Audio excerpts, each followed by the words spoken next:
worried at all. Okay, cool. So, Travis, please introduce yourself.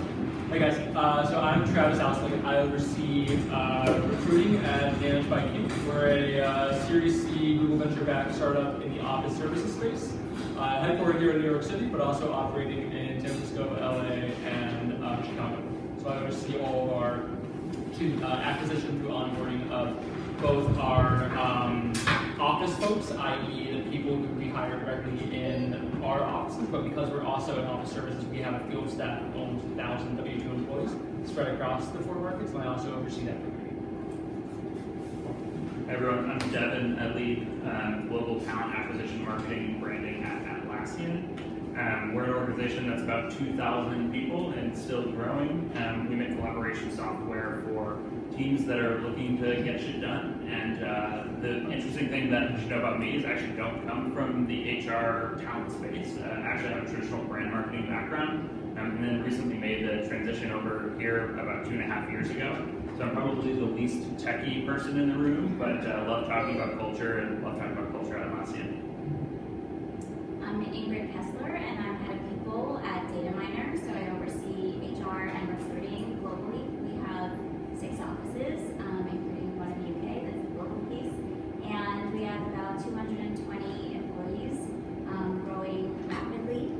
And we are a real-time alerting software application, so we escalate tweets and other public social media data to our clients in real time as news is breaking before it hits the news that you see. Hi guys, I'm Allison. I'm CEO and co-founder of Know Your Crew, which is a New York-based tech startup that's focused on team building and collaboration. So we like to think of ourselves as the world's first digital team building tool. And our product is a gamified mobile app that prompts teammates to share about themselves with an end goal of connecting and building trust. And we've been around for almost 2 years, and yeah, excited to be here today. Yeah, thanks so much, all of you, for being here. So, basically, the topic today is building a culture of growth and agility. And the reason we thought this was a relevant topic, it's really like two different aspects to this topic. One is, as a company is growing and scaling quickly, especially like a lot of New York City-based startups are, and a lot of you guys also come from that kind of background. How do you ensure that you develop, nurture, and have this great culture as you also are hiring so quickly? How do you keep that quality while also having this rapid scaling process? And then on the other side, as the company keeps growing and getting larger, how do you ensure that people do still feel like there is that startup, there is that agile and growing environment, that entrepreneurial spirit that they probably, that was probably the reason they joined in the first place. So how do you, first of all, make sure that you grow in a way that takes culture into account, and secondly, how do you keep that culture being great as you are an expanded organization? So I'd love to start with something like that. I mean, first of all, how many of you guys come from companies with, let's say, under 150 people? Show of hands. All right, so that's probably, okay, so a ton of you, so it's probably also the kind of topic that brought you here today. And let's start with something like that. So for a small company, you're trying to hire a lot of people, and you're probably trying to do that fast because you just got funding and you're trying to meet those quotas. How do you keep culture being a part of that conversation, and how do you ensure that you're doing that process correctly? I can start, I guess. Since not interviewing ready. This is probably an intuitive thing, I guess, but it's important to know what your culture is first, right? I think a lot of times we might go off the races and worry about how can we scale really, really fast and still keep our culture, but that sort of presupposes that you've actually not defined culture, because you can't define culture, it kind of exists, but that sort of presupposes that you've actually really captured what that culture is. Without actually having something in place to allow you to kind of capture that culture, it's hard to even begin to think about how you can maintain it as you scale, if that makes sense. Yeah, I think that's a really great answer, and my presentation will cover some of that. So I think Travis just like dropped a line from my notifications. It's a perfect setup. But I think the reality too is that organizations of different sizes function way organizations that are really small, like to medium size, like all the way up to a couple of thousand, because we probably all have really different experiences at organizations that are that different size. So the thing that I would say is understand that whatever size your organization is today, the culture is going to kind of shift and change as it grows up more and more, and you have to be willing to kind of adapt to that change and enjoy the flexibility. It's much more exciting to have sort of that ever-adapting culture as opposed to something that's kind of stagnant and stuck in place. And so I think that's part of having a high-growth culture, is being able to embrace change at every turn. I would say one thing is, and I talked about this also in my presentation, that I think you need to be upfront with all the people that you're hiring to make sure they're ready to embrace the change as well, because you don't want to oversell and have people opt into something that's not actually reality, because then they will quickly not be happy and not be able to grow as you're rapidly growing. So that's one thing. But also I think in terms of defining the culture, sometimes before you even know what that is, because you're too small in a way, I think one way around it, or a quick band-aid, is that you can have people from multiple parts of the organization involved in the recruiting process, particularly having someone who's not a hiring manager involved in each interview to kind of double check that everyone's on the same page, that, you know, this is what we think we're hiring.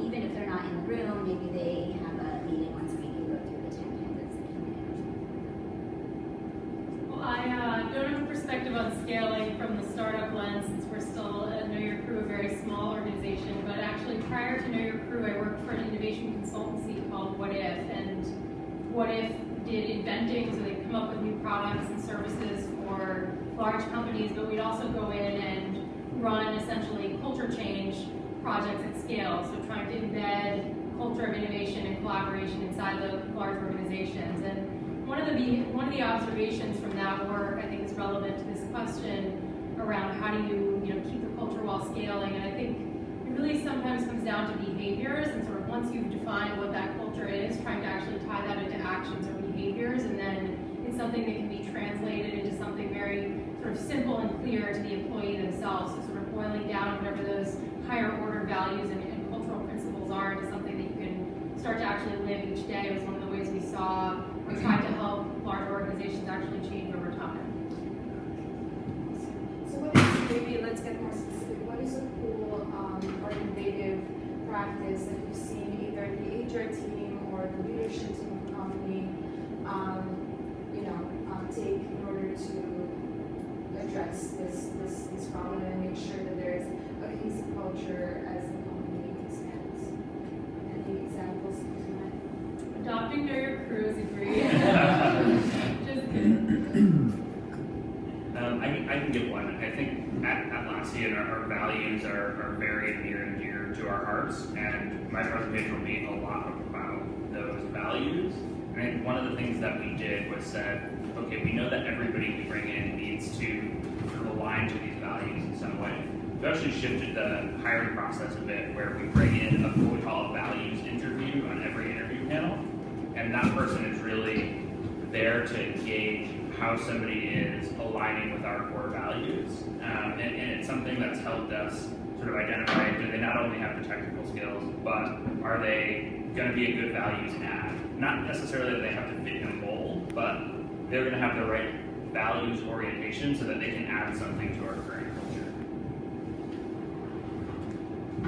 I think because we're talking HR tech, one thing that I'll throw out, we use this company, leverage them for about 6 months now, called Donut AI. Has anyone ever heard of those guys? Yeah, they're a bit small, but they're really, really great. And so at the point of onboarding, as a new employee at Managed by Q, you're talking with my team, kind of, getting your paperwork filled out and all of that, but also we use Slack. And so Donut AI kind of lives, kind of on top of that. And there's actually like a Slack bot that is like leading you through your onboarding process.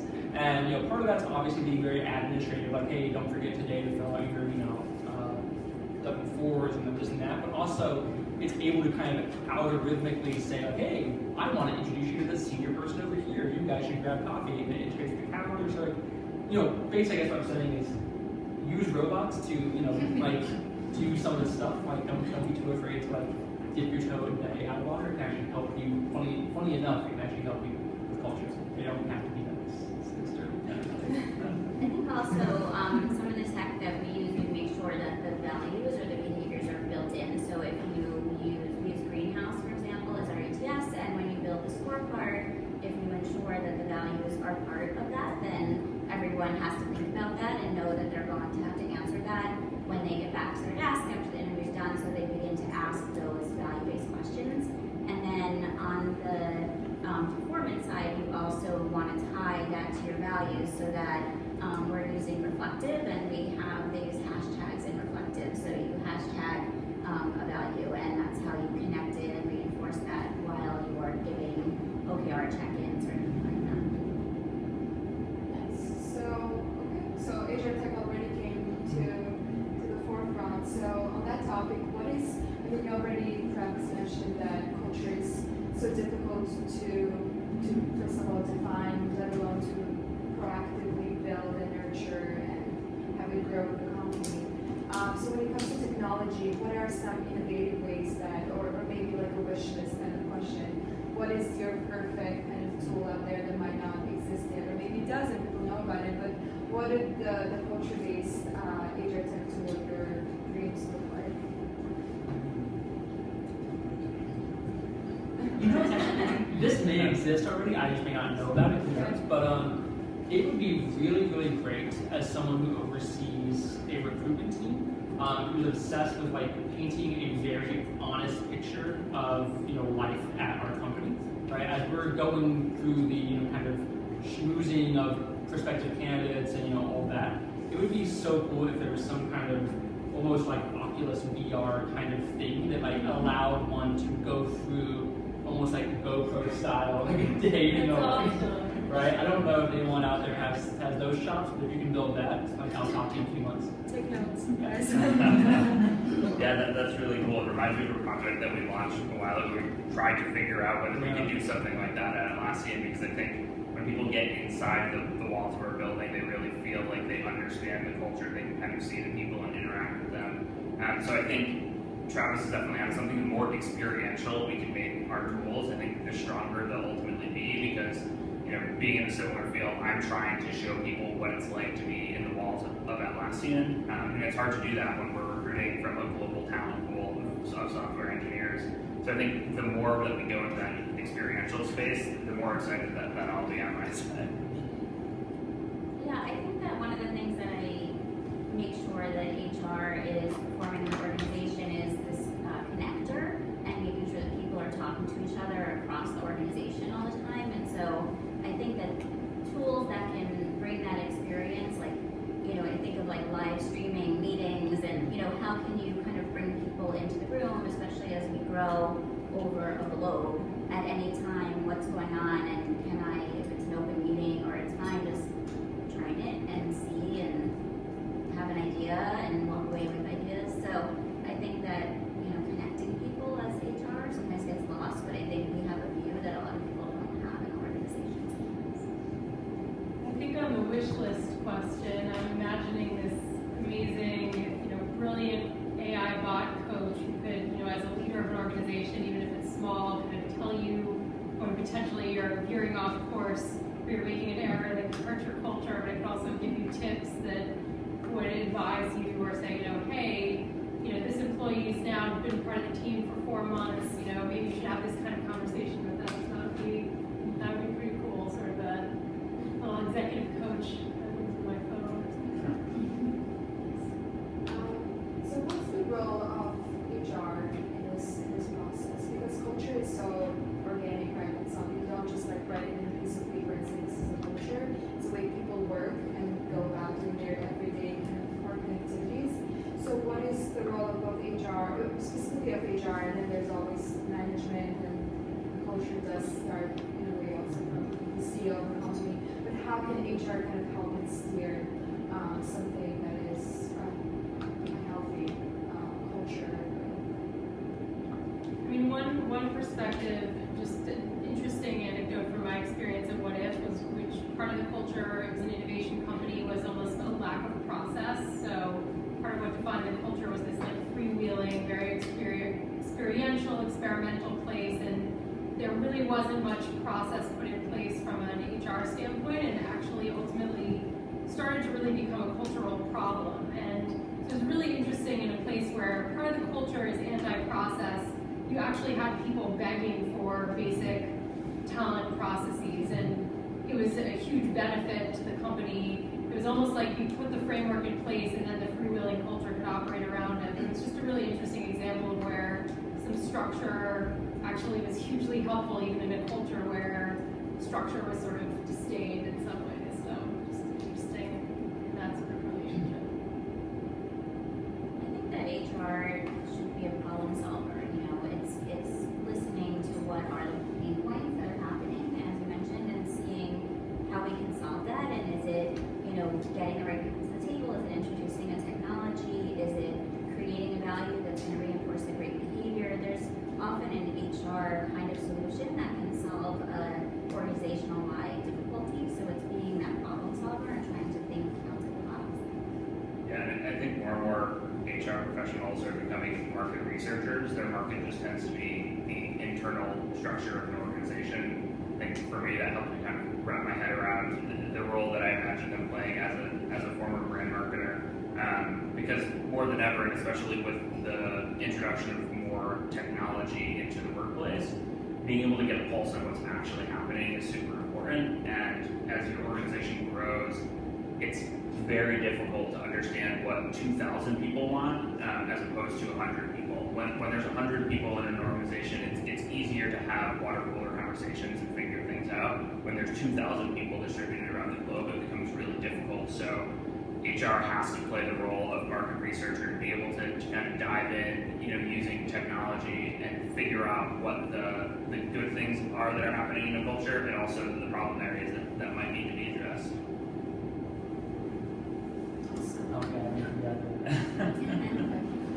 So yeah, I mean, we do have 4 speakers, so I do want to give you all of you guys the time to go through your presentations. So let's get into that. And in the meantime, if you guys are tweeters, you can do that. You can use HR Tech Showcase as a hashtag, and you can tweet it offset us at day 100, but not 100 as a number, but 100 spelled out. And I think we might select a winner of whoever gets the most retweets or something to get a free ticket for the next event. So very exciting prize, I know. But cool. So let's get into the first presentation.